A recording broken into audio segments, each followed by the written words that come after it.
Bismillahirrahmanirrahim. Alhamdulillah wassalatu wassalamu ala Rasulillah wa ala alihi wa sahbihi wa mawalah. Asyhadu an la ilaha illallah wahdahu la syarika lah. Wa asyhadu anna Muhammadan abduhu wa rasuluh sallallahu alaihi wa ala alihi wa sahbihi wa man sara ala nahjihi wa iktafa bi atharihi ila yaumil qiyamah. Qala Allah Ta'ala fi kitabihil karim.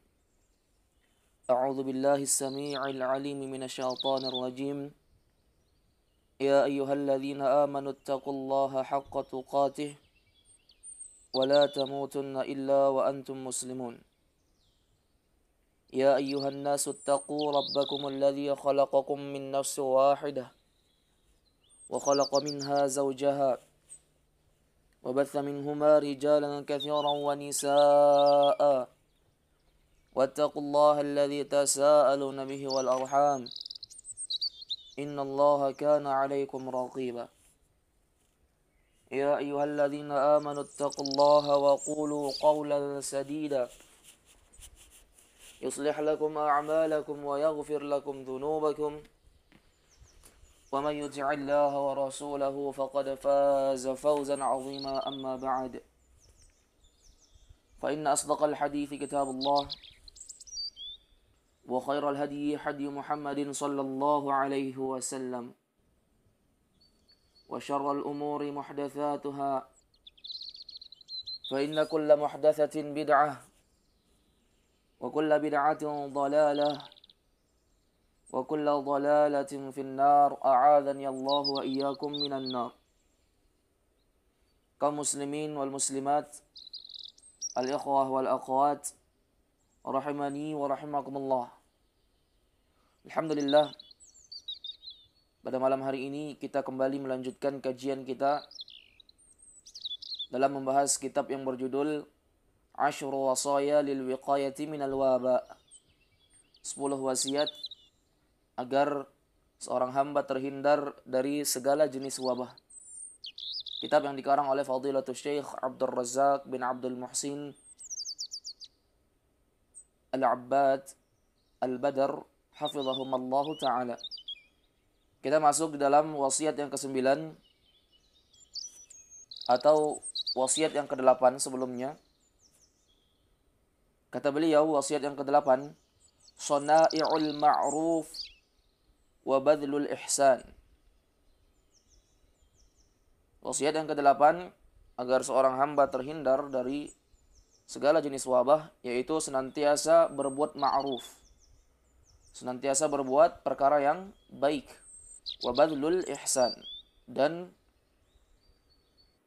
mengupayakan untuk berbuat ihsan, perbuatan kebaikan.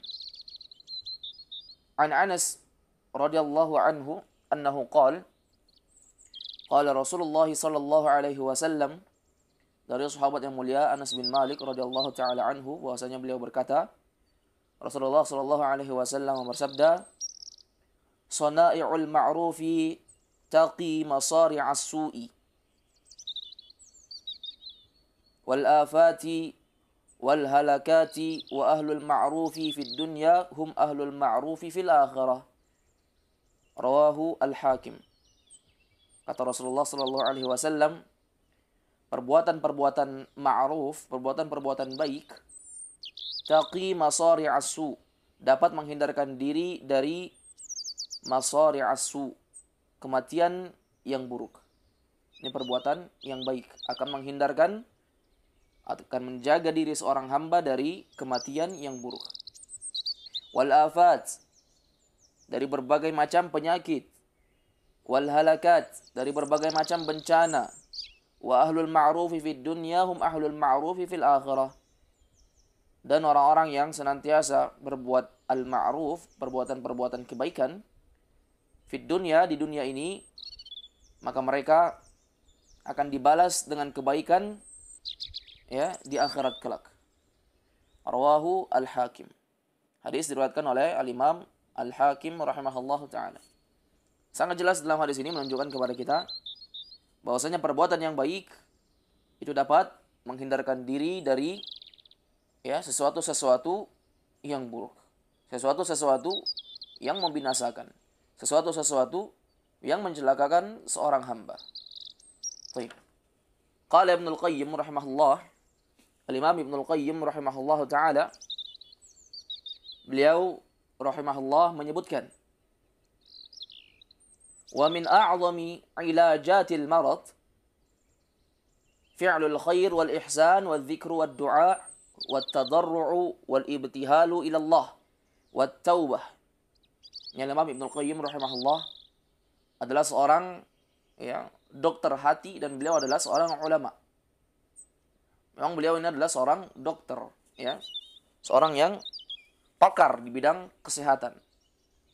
Kata beliau rahimahullah, semoga Allah merahmatinya, wa min a'zami ilajatil marad, dan dari sebesar-besar penyembuhan dari penyakit, yaitu fi'lul khairi wal ihsan, perbuatan baik dan perbuatan kebaikan, perbuatan ihsan. Ini sebaik-baik penyembuh dari penyakit, yaitu berbuat baik. Wa dzikr, dan berzikir kepada Allah, wa du'a, berdoa kepada Allah, wa tadarru', merendahkan diri sepenuhnya kepada Allah, wal ibtihalu ila Allah, berdoa dengan sepenuh hati kepada Allah, wa taubah, dan bertaubat. Artinya perbuatan-perbuatan baik yang dilakukan kepada Allah Subhanahu wa taala, ini kata Imam Ibnul Qayyim, min a'zami ilajatil marad. Dia dari sebesar-besar penyembuhan dari segala macam penyakit.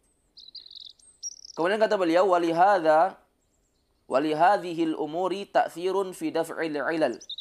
Oleh karena inilah perkara-perkara yang di atas tadi itu memiliki pengaruh besar fi daf'il ilal, untuk mengusir segala jenis penyakit.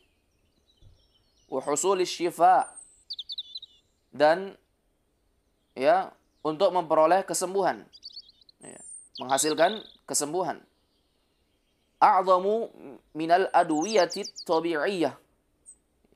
Bahkan kata Imam Ibnul Qayyim, seluruh perbuatan-perbuatan baik ini memiliki pengaruh yang besar, bahkan hal ini lebih mendapatkan kesembuhan daripada berbagai macam obat yang alami. Ini khonifidin wa khatifillah azinallahu wa iyyakum. Segala jenis obat yang alami, berbagai macam obat at-tabi'iyyah, obat-obat yang alami, herbalis, semuanya terkalahkan dengan fi'lul khairi wal ihsan, perbuatan baik dan ihsan. Walakin bihasab isti'dadin nafs, hanya saja manfaatnya ini tentu harus disesuaikan dengan kesiapan jiwa. Harus betul-betul jiwanya siap.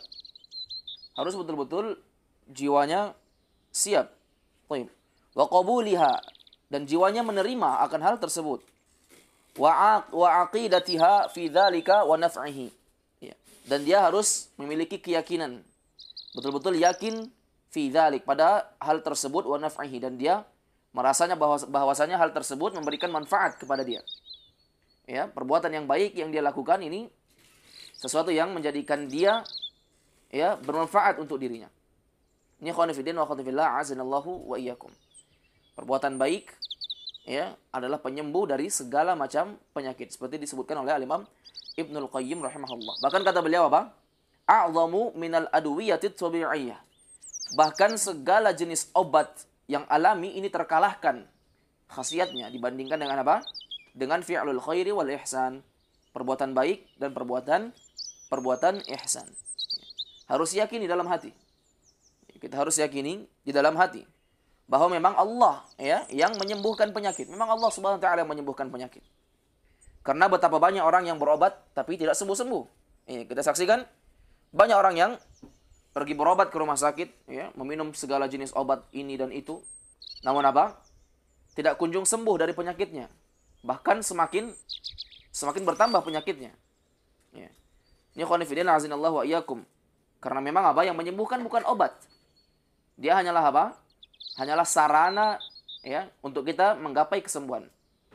Hakikatnya yang menyembuhkan kita bukanlah obat tersebut. Tapi yang menyembuhkan siapa? Yang menyembuhkan adalah Allah Subhanahu wa ta'ala. Ini khonifidin wa akhwati fillah a'azzanillahu wa iyyakum.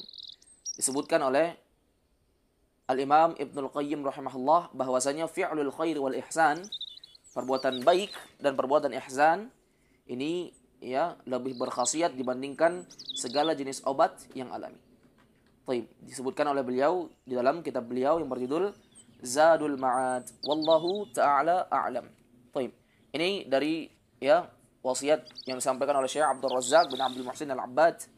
Ya, di wasiat yang ke-8 beliau mewasiatkan agar senantiasa berbuat baik dan berusaha untuk ya menggapai perbuatan baik tersebut.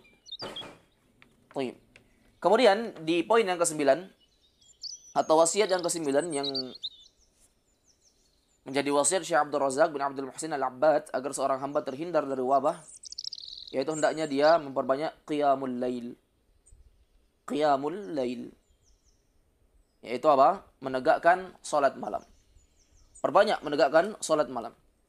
An Bilalin radhiyallahu anhu anna Rasulullah sallallahu alaihi wasallam annahu qala. Dari sahabat yang mulia Bilal, semoga Allah meridhai beliau, bahwasanya Rasulullah sallallahu alaihi wasallam bersabda, "Alaikum biqiyamil lail." Wajib atas kalian untuk menegakkan qiyamul lail. Iya. Hendaklah kalian, kata Nabi sallallahu alaihi wasallam, menegakkan qiyamul lail, salat malam. Iya. Kanu qalilan minal laili ma yahja'un wa bil ashari hum yastaghfirun. Orang-orang yang beriman itu ya, mereka jauh dari tempat tidur mereka. Yakni apa? Mereka senantiasa menegakkan salat malam kepada Allah Subhanahu wa taala, bertadarru' kepada Allah, merendahkan diri sebenar-benarnya kepada Allah Subhanahu wa taala. Mereka sujud, ruku. Tatajafa junubuhum 'anil madaji' yad'una rabbahum khaufan wa tam'a. Ya, lambung-lambung mereka jauh dari tempat tidur mereka. Artinya apa? Mereka tidak lagi berbaring di kasur-kasur mereka. Ya. Ketika telah datang ya waktu untuk mereka menegakkan salat malam. Yad'una rabbahum khaufan wa tam'a. Kata Allah Subhanahu wa taala, mereka ini adalah orang-orang yang berdoa kepada Rabb mereka khaufan wa tam'a, dengan rasa takut dan rasa harapan kepada Allah Subhanahu wa taala. Takut dari ya siksaan Allah Subhanahu wa taala, dan mereka berharap agar Allah Subhanahu wa taala memasukkan mereka ke dalam jannahnya, surganya. Oleh karena khonifidin wa khonifillah azanallahu wa iyyakum, kata Nabi sallallahu alaihi wasallam, "Alaikum biqiyamil lail." Hendaklah kalian menegakkan salat malam. Kenapa? Fa innahu da'bus salihin qablakum. Karena sesungguhnya menegakkan salat malam itu adalah da'bus salihin qablakum. Itu adalah kebiasaan dari orang-orang sebelum kalian. Yakni khonifidin wa khonifillah azanallahu wa iyyakum, orang-orang sebelum kita, di antara kebiasaan mereka yaitu mereka menegakkan salat malam. Wa inna qiyamal laili qurbatun ila Allah. Sebab yang kedua, kata Rasulullah sallallahu alaihi wasallam, karena sesungguhnya menegakkan salat malam itu adalah qurbatun ila Allah.